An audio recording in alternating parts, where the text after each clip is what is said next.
अभिनेते शरद पोंक्षे यांनी मनुस्मृतीबाबत केलेल्या वादग्रस्त विधानाचा निषेध करण्यासाठी वंचित बहुजन आघाडी आणि भारतीय बौद्ध महासभेच्या वतीने शहरात तीव्र आंदोलन करण्यात आले। पोंक्षे यांनी एका कार्यक्रमात बोलताना मनुस्मृती जाणणाऱ्यांनी मनुस्मृती वाचली असती तर हे जाळूच शकले नसते असं वक्तव्य केलं होतं। या वक्तव्यानंतर आंदोलकांनी पोंक्षे आणि मनुस्मृतीच्या प्रतिमेचे दहन करून आपला संताप व्यक्त केलाय। डॉक्टर बाबासाहेब आंबेडकर यांच्या पुतळ्यास अभिवादन करून आंदोलन करण्यात आले। पोंक्षे यांनी माफी न मागितल्यास जिल्ह्यात त्यांचे कार्यक्रम होऊ देणार नाही आणि त्यांना काळं फासलं जाईल असेही साठे यांनी म्हटलंय। भारतीय बौद्ध महासभेचे राजेंद्र साळवे यांनी प्रशासनाला पोंक्षे यांच्या कार्यक्रमाला परवानगी न देण्याचे आवाहन केले। यावेळी वंचित बहुजन आघाडीचे योगेश क्षीरसागर, राजू भिंगारदिवे, मनोज साळवे, अमर निर्भावने, संदीप वाघमारे तसेच भारतीय बौद्ध महासभेचे शहराध्यक्ष दीपक पाटोळे, गोरख केदारे, रवींद्र कांबळे, दीपक गायकवाड, वसंत मेघदंबर, मोहन शिरसाट, गौतम पाचारणे, अविनाश राक्षे, युवराज बनसोड, राहुल कांबळे, राहुल पडागळे आणि इतर कार्यकर्ते मोठ्या संख्येने उपस्थित होते।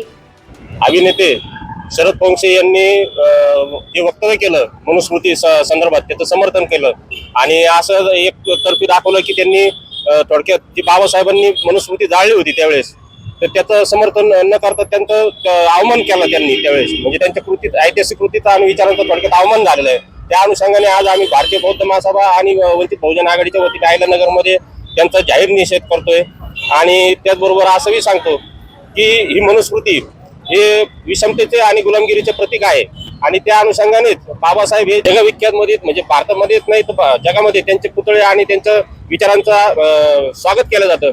त्या जागेवर शरद पोंक्षे सारख्या या अशा गोबर भक्त नेत्यानं अभिनेत्याने जे वक्तव्य केलं त्याचा जाहीर निषेध करतो आणि यापुढे जर अहिल्यानगरमध्ये जिल्ह्यात किंवा शहरामध्ये कुठं पण त्यांचं नाट्य असेल, पिक्चर असेल किंवा ते स्वतः कोणत्या धार्मिक सांस्कृतिक कार्यक्रमामध्ये जर दिसले येणार असल्याचे आम्हाला जर कळालं तर आम्ही त्यांचा तिथं काळा फासणार। त्यांनी जर जाहीर माफी मागितली नाही तर विश्वाला शांतीचा संदेश देणारे महाकारुणिक तथागत भगवान गौतम बुद्ध, भारतीय घटनेचे शिल्पकार महामानव बोधिसत्व डॉक्टर बाबासाहेब आंबेडकर यांच्या विचारांना आचारांना प्रथमतः त्रिवार वंदन।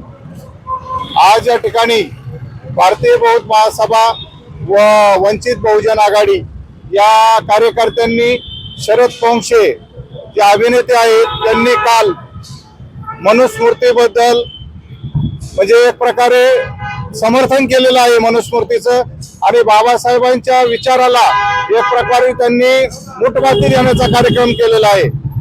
ज्या शरद पोंक्षेला एवढं माहीत नाही की बाबासाहेब या देशाचे संविधानकर्ते आहेत, त्याचप्रमाणे बाबासाहेबांचं जिथं कोलंबिया युनिव्हर्सिटीमध्ये पुतळे लागले जातात, एक knowledge of symbol of knowledge म्हणून त्यांचे पुतळे कोलंबिया युनिव्हर्सिटीत लागतात।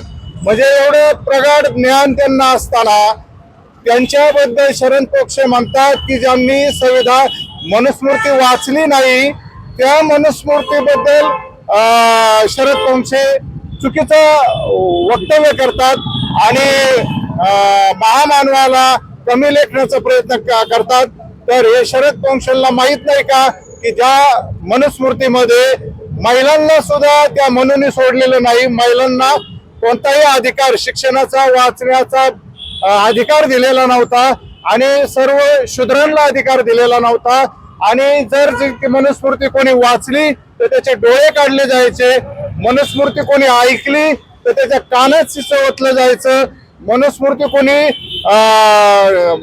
म्हणजे त्याच्याबद्दल कोणी बोललं तर त्याची जीभ कापली जायची। अशा पद्धतीचे कायदे त्याच्यामध्ये मनूनी केलेले होते आणि हे कायदे बाबासाहेबांनी रद्द केले संविधानामध्ये, हे सगळं खोडून काढलेलं आहे बाबासाहेबांनी। तरीही शरद पोंक्षे सारखे माणसं आजही त्या मनुस्मृतीचं समर्थन करतात। हे निंदनीय आहे, आक्षेपार्ह आहे आणि आम्ही सर्व त्याचा निषेध करतो आणि भविष्य काळामध्ये कोणीही त्या बाजूने जर असं वर्तन केलं तर खूप मोठा मोर्चा संपूर्ण समाज, संपूर्ण कार्यकर्ते, आंबेडकरी चळवळ याच्या विरोधात उभी राहील असा या ठिकाणी इशारा देतो।